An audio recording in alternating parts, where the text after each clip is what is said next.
Good morning, ladies and gentlemen. Welcome back to another episode here on European Confessions. The following story that you're going to be listening to, it was sent to me by one of our dear sister, and the message reads like this.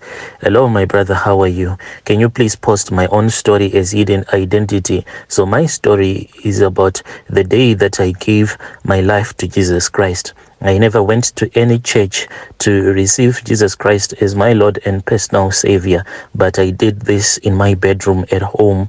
So at that time, me and my husband, we were not rich, but we were okay. We were living like in the middle class. So at the place where we were renting, we were not renting the full house, but we actually had a maid. And I can say that my life with my husband, my ex-husband, life was really great. And I had made my mom to be very proud, because in the neighborhood where I grew up in, when people heard that I was about to get married, there were people that hated my mother, who didn't like that idea of me getting married. So by the time that I returned back home, and when I told my mom that it was time for me to move on with my life because I wanted to divorce my husband, she was heartbroken. My relatives, they tried to force me to return back to my ex-husband, but with the things that I had seen spiritually and with the things that I had seen physically, I then told myself that I will never return back to him,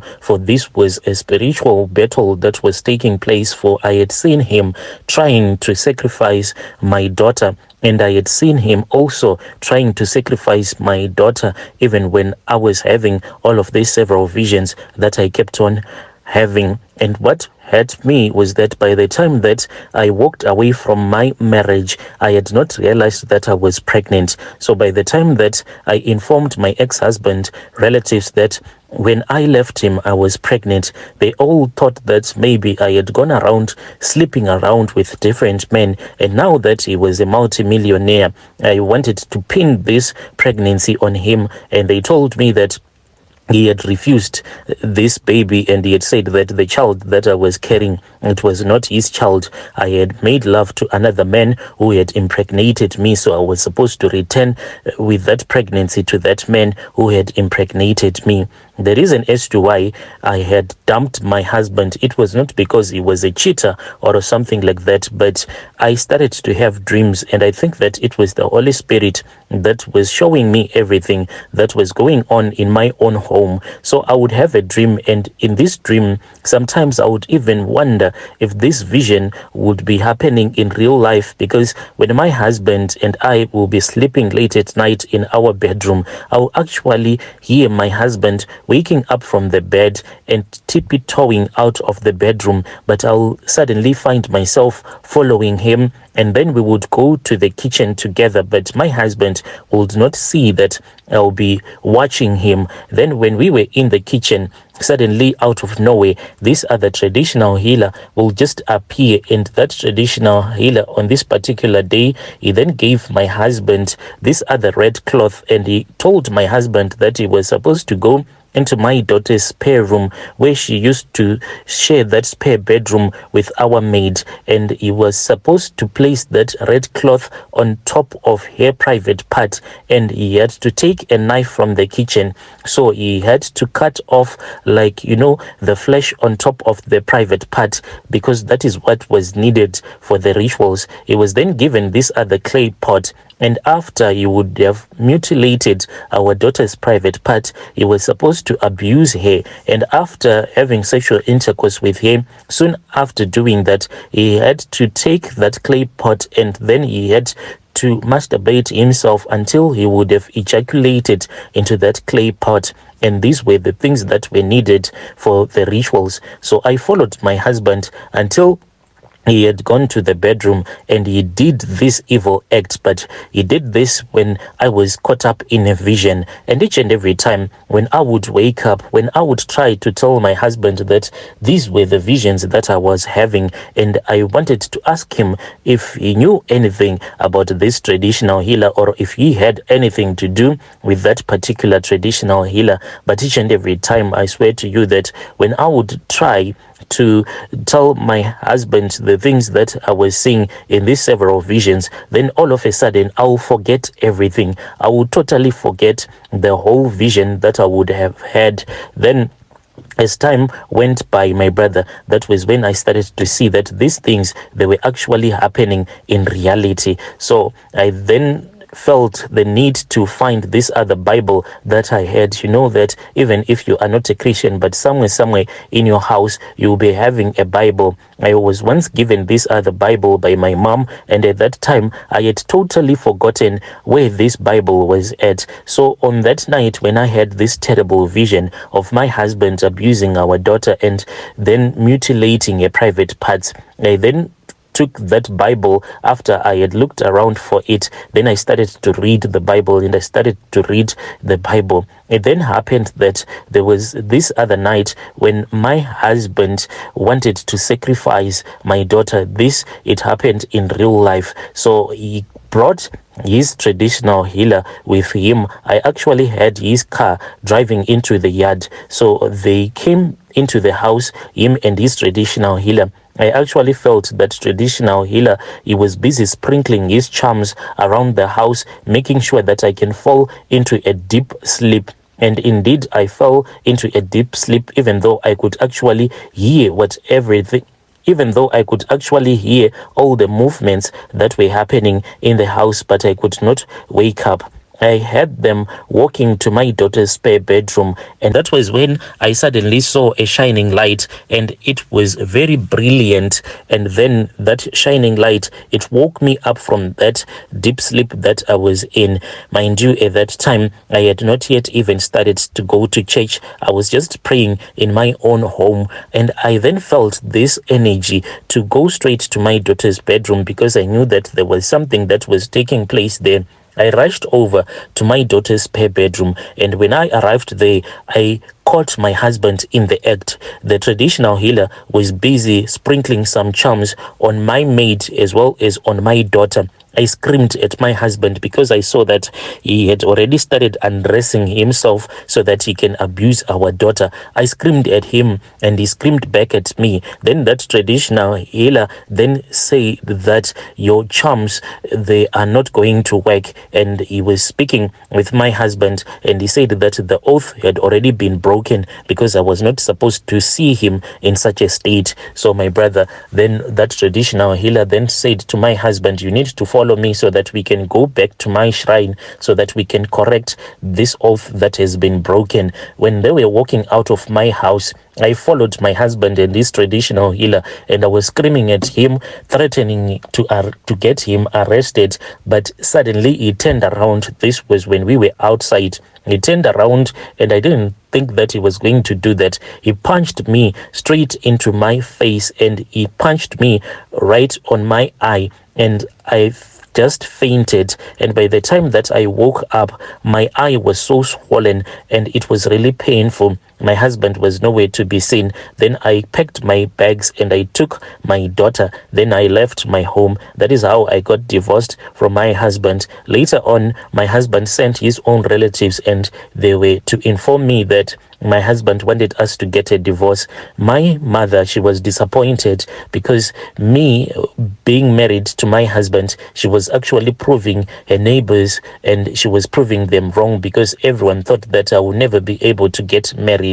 And when she heard that my husband wanted us to divorce, she actually tried to negotiate with her son-in-law, but I didn't want to go back to my husband because I knew what I had seen and no one wanted to believe me. So Brother Nashi, my husband, when I heard that he had gotten married again, I cried because I was pregnant. And when I heard that my husband had gone to dig up for gold and he was into gold buying, and all of a sudden he was now a millionaire. Each and every time when I would pass through some of the supermarkets that I was told that these were the supermarkets that he had taken over, and his several taxis that he now had and his other businesses, each and every time I would feel so much pain, but I kept on going to this other nearest church, and there was this other pastor. She was the pastor's wife. She kept on giving me counseling, and even at the time when I was about to go and deliver my baby, I never had anything. And she was actually the one who asked some of the ladies from that church to donate some kids' clothes. They were really old, but that was all that I could get. Life was really hard for me, and each and every time when I would look at my daughter and when I would look at my newborn baby, then I'll start to regret, and I'll say, but these kids, am I not the one who let them down? Their father is a millionaire, but he's not assisting them. Maybe I am the one to be blamed. Maybe I should have stayed with their father so that they can enjoy their own life. But little did I know that God knew what he was doing. It was only last year that was when I came into contact with one of my husband's relative who is there in Cape Town in South Africa. She spoke with me and she said that, Auntie, I have been looking for you for a very long time and I have been searching for you. So when I spoke with her on Facebook, she asked me for my own WhatsApp numbers. So when we were on WhatsApp, that was when she said, Auntie, you do not know what actually is going on at your ex-husband's house, and I think that the God and your ancestors, they have favored you because you just do not know. So I asked her what was going on at my ex-husband's place. She then said that on their own side, there are people that are dying, like my husband's relatives. They keep on dying, and what happened, what made them to be so shocked was that my husband's child that he had with his second wife, the child suddenly fell ill. When the child fell ill, he was not taken to the hospital, but he was taken into this other room because now my husband, he is another property. So he took his child to that other room where he locked up that child, and that child ended up dying, and the child spent the whole night in that room that no one is allowed to enter. And it was only the next morning that was when the guys from this other funeral parlor came to collect the body. So no one ever got the chance to see the body of my husband's late child, and he was taken to the mortuary. From the mortuary, he was then taken back. This was like a day later, and he was taken straight back to that forbidden room. It was only my ex-husband and his new wife and the guys from the mortuary. Those were the ones that were busy running around with the coffin, whilst the rest of my husband's relatives were just watching, and they were shocked with everything that was happening, because this is not, because the things that they were doing, it is not according to our African traditions. So after the body had been returned back from the mortuary, it was locked up again in that room. Later on, the body was taken and they went straight to the graveyard. So this girl was telling me that they never even got the chance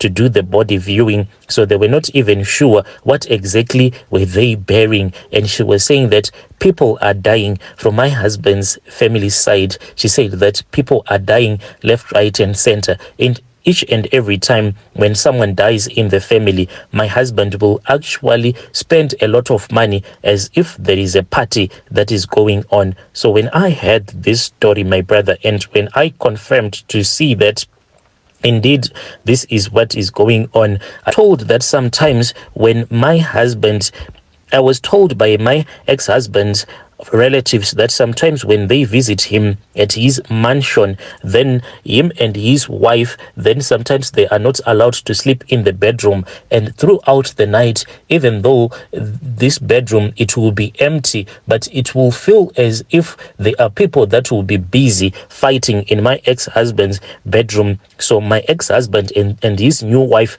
they will go outside and they will spend the whole night just sitting outside. And this is the story that I was told by several people. So my husband, he became a ritualist and he wanted to use our daughter for his evil rituals. But I want to thank God for in that moment, he whispered to me and I obeyed him, and I gave my life to Jesus Christ in my own bedroom. Yes, at the first time that I started to read the Bible, I felt that the Bible was just a boring old people's book, but I then started to understand. Even right now, I am still learning a lot of things. There were times when the doctors will tell me that if I keep on thinking about my ex-husband and his newfound wealth, then I was going to have a stroke, because sometimes I would feel as if I would be because sometimes I would feel so much pain as if there was someone who would be stabbing me with 1,000 needles in my joints and in my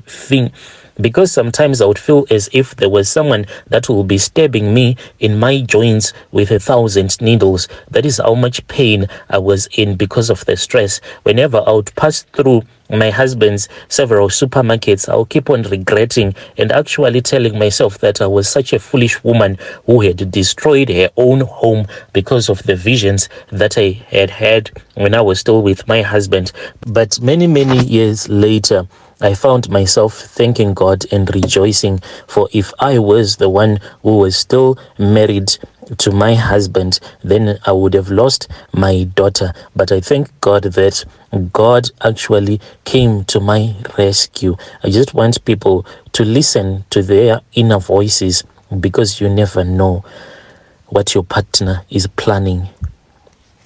Dear listeners, right there was a narration of the message that was sent to me by our dear sister. Strange things do happen in this world. Just imagine going into your own daughter's spare bedroom and actually mutilating her own private parts so that you can make money. Strange things do happen in this world.